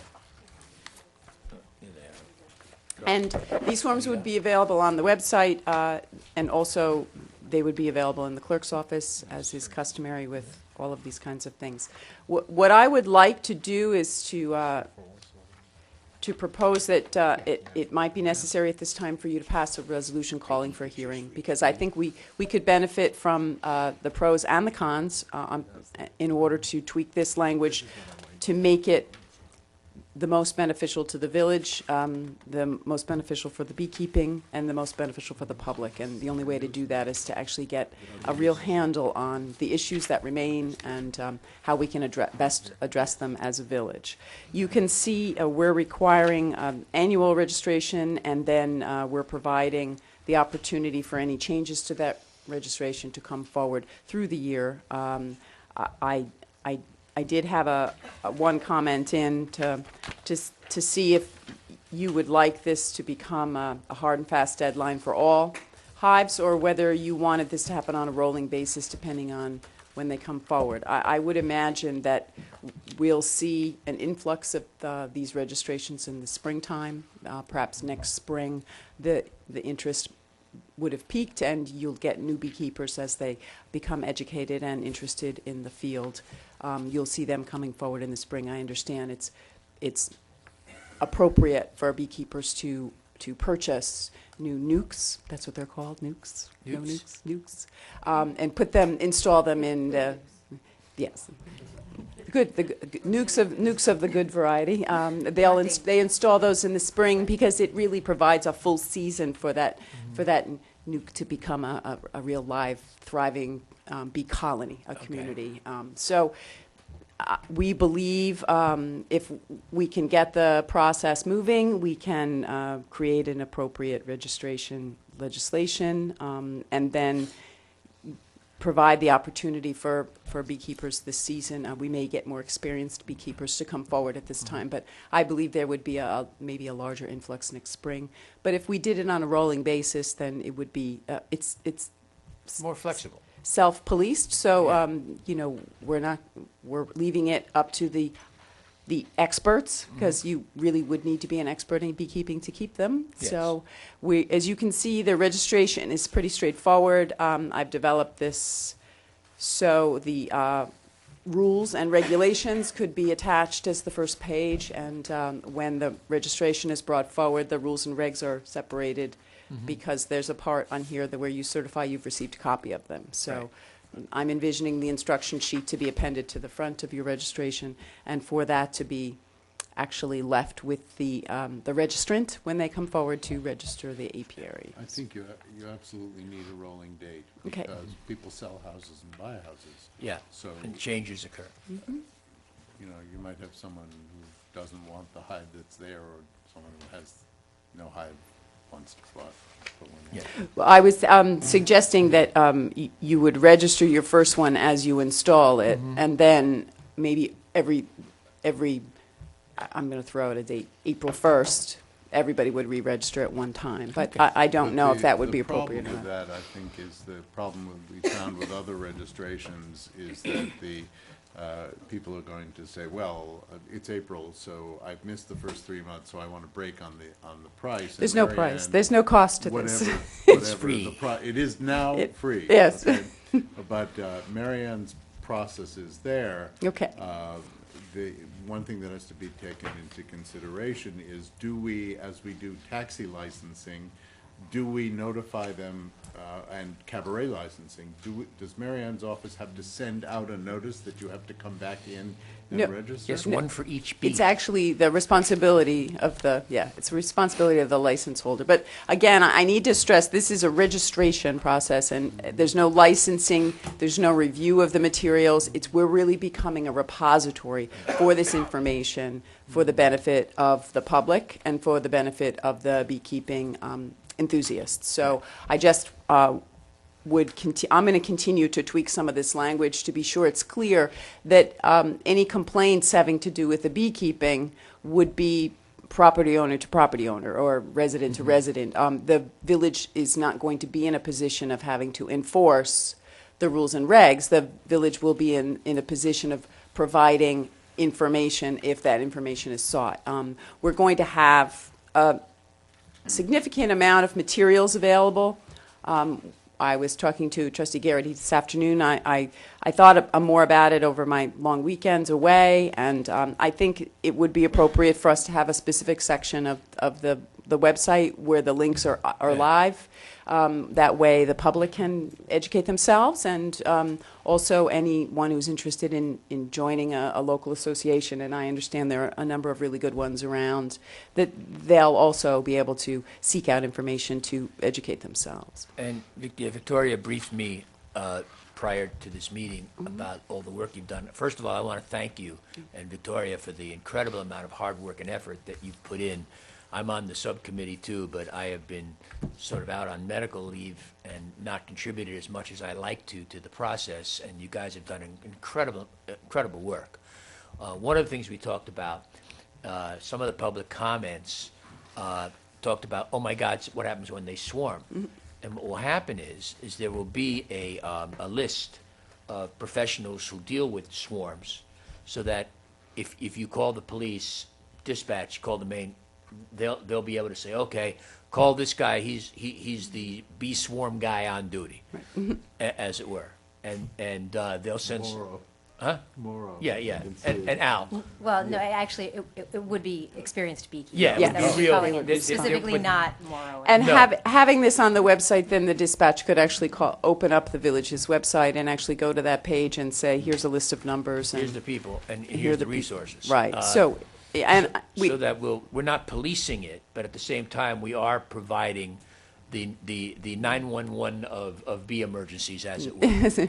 And I'm very pleased that we're able to do that because it addresses the vast majority of complaints of people who don't think having the bees is a good idea. This is very important. You know, I say this every time we talk about it, that our entire food system is in danger. If the last honeybees die, there's 4 years worth of food, and then there isn't food. I mean, this is no joke, okay? Right now, you cannot get a banana crop anywhere in the world that isn't hand-pollinated because there are no more bee colonies in the places where bananas grow. Bee colonies have to be physically moved to the places out west where almond trees grow because there are no more native bee colonies there. So this is a very serious international problem, and we need to do our part by having the ability to replenish the hives, and passing this legislation will help do that. So if you like food, this is something that needs to happen. As you can tell, I am someone who is particularly fond of my food, and I do not want it to go away.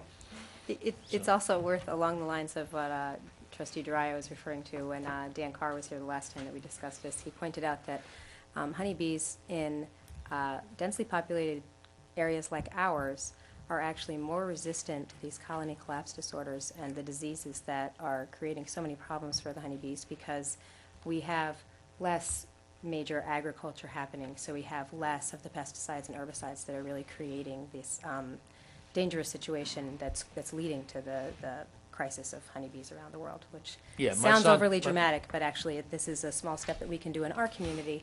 You began by saying one way to move this forward quickly might be for us to call for a resolution tonight. Call for a public hearing. Well, I would like to get this process to public hearing, and the next step would be that you would need to pass a resolution calling for a public hearing. So, yes, and that would be necessary. You always have the prerogative to bring that up at any point. Can we put that on for the next legislative session to call for a public hearing?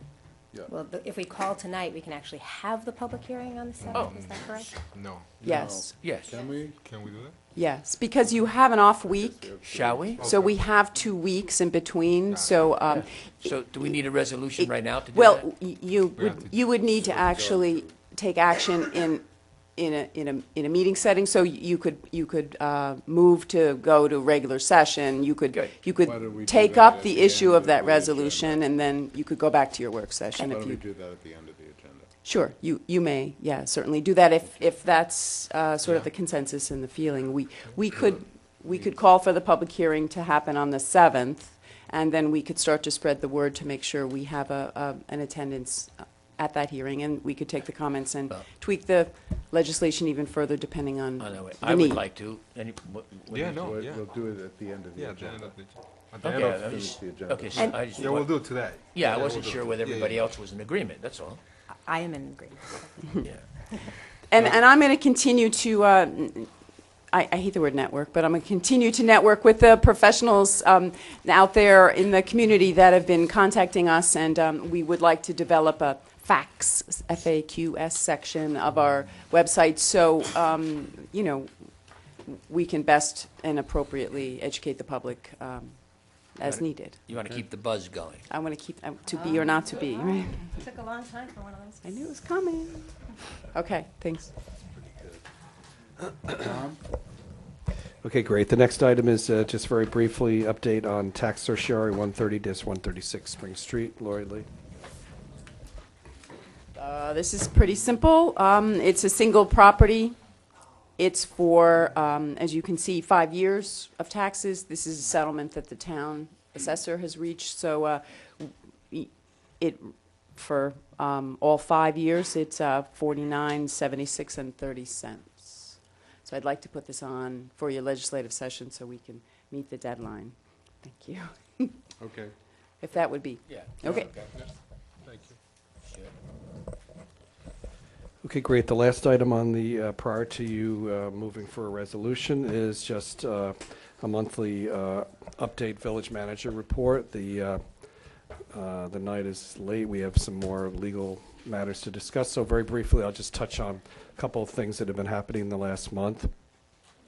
One of the biggest things that you all, some of you had an opportunity to attend the economic summit that was sponsored by the Village of Ossining with CPC and HHRT that was held last week at the Ossining Library. This was a wonderful event that brought out over 100 people. There were representatives from many municipalities from all over Westchester County, as well as representation from Rockland County, Dutchess County, and the tourist manager from Westchester County was there, as was the economic manager, and we really picked up a lot of good and new information, how other communities are dealing with their Main Street issues and trying to come up with the most viable Main Street around. So that was wonderful. And another item that took place recently, the Village of Ossining was awarded the President's Award for the Bicentennial Sculpture Program by Arts Westchester. So this, along with the Economic Summit, drew a lot of positive publicity and press for the village. Recently, I attended the final meeting of the Westchester County IDA with respect to the Harbor Square pilot application. That, of course, was ultimately approved. Harbor Square applied for and received its building permit for its project down on the waterfront. And as the mayor indicated this evening, work is to start imminently. As I shared with the board and with some members of the public, we expect the trailer to be placed now at the site. The initial work will be located in the pilings that have already been put into place, and there'll be a surveyor come on site to locate the location of the new pilings that will be installed, and they're expecting the driver to come next week to start that process. We're continuing to meet with our internal tax cap committee to consider the village's financial standing. We've looked at a number of issues, including bonded indebtedness of the village, and we are using this information hopefully to meet the upcoming challenges of the 2015 budget vis-a-vis the tax cap law that was put through by the state of New York.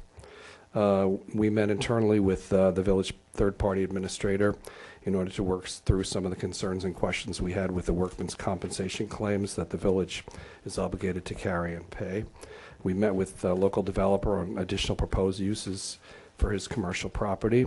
Met with the village planner that you heard this evening on the creative reuse of existing downtown parking lots for overnight parking uses. This evening you heard from the village engineer. We had several meetings to deal with the current status and the upcoming planning required for the Kilbrook project.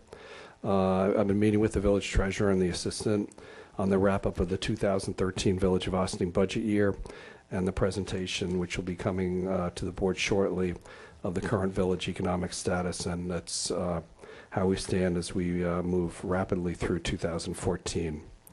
Lori Lee and I met recently with the village prosecutor on some of the pending court cases. We also had an independent meeting with the town judge, one of the town judges, and the parking enforcement agency to discuss the ongoing issues or concerns with respect to parking ticket collections and the process of moving forward in a positive way with meeting the court's needs and the villages as well. Always meeting with residents and business owners on village services, their expectations and desires.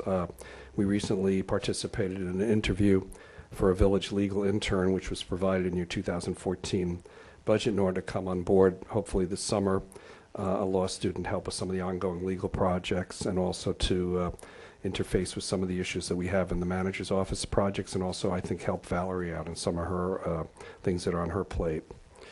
We've had administrative discussion of upgrading online access to village forms and processes, and we'll be bringing that back to you shortly and coordinating that effort with the current study that's being done by Pace University. Also, regular meetings with residents on suggestions and input on code enforcement. A lot of interest in the community, and we've had some very good meetings with residents to educate them and for them to educate us. And we've also had collaborative meetings with the building department on the same issues.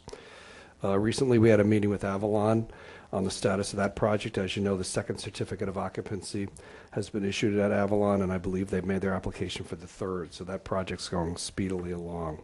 And we're anticipating a ribbon cutting for that project in June.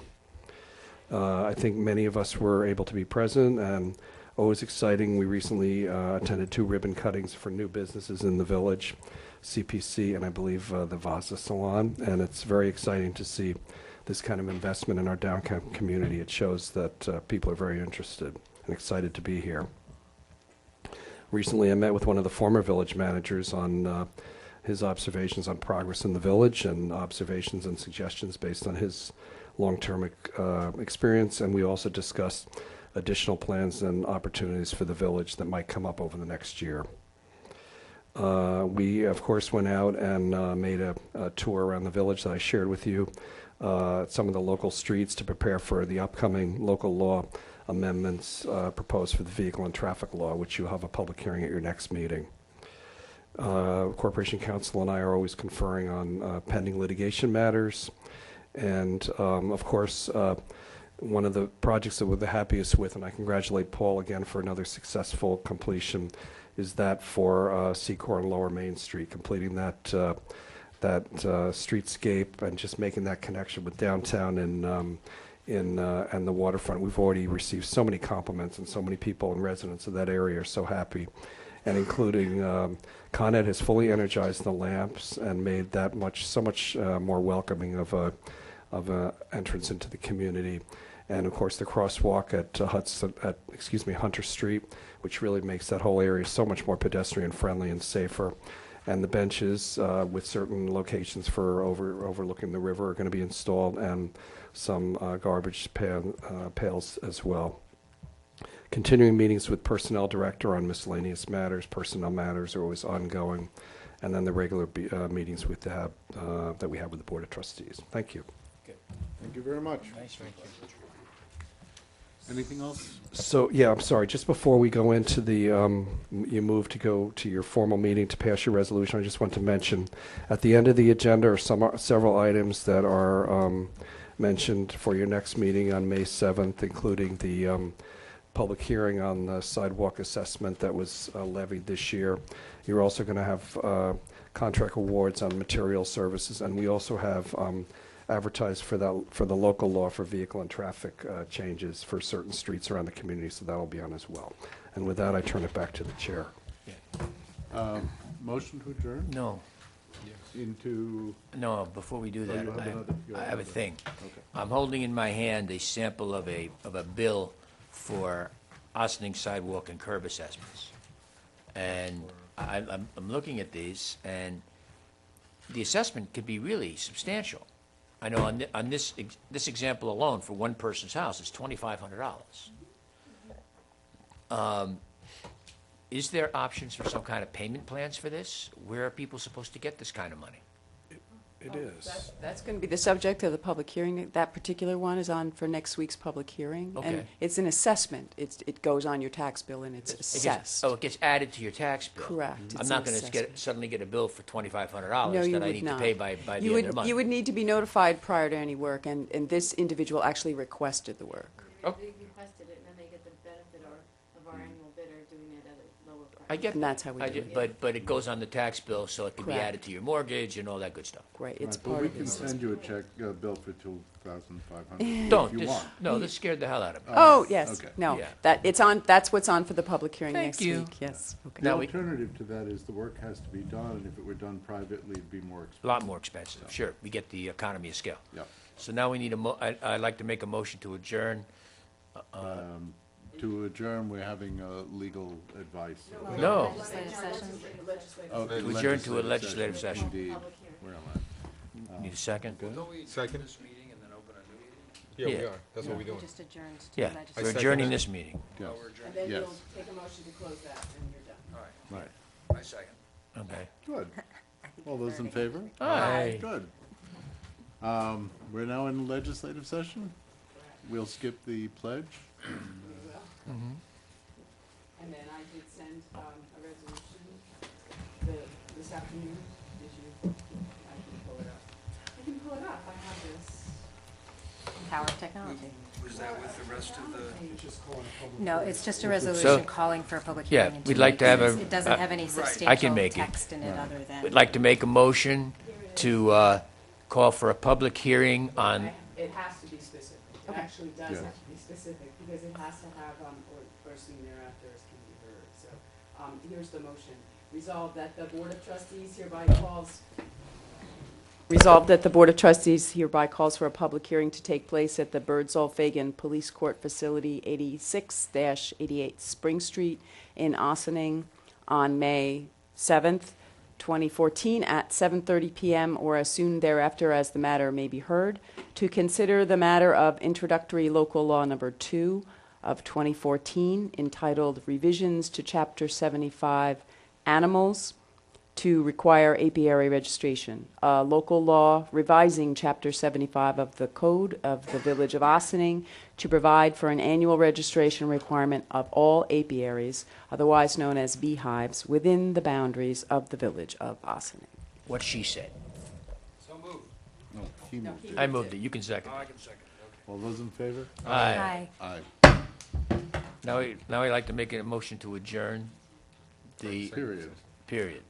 Well, I would just say, it was the Mariondale nuns who really brought this to the village's attention a couple of years ago, and it's been a long time coming, and it's been a lot of work. And if anybody is likely to be able to take advantage of it later this spring, if we are able to move forward with passing the resolution and putting it into law in the next month or so, they are probably the most ready. So I doubt there'll be a lot of other people getting their hives this year, but In a twist.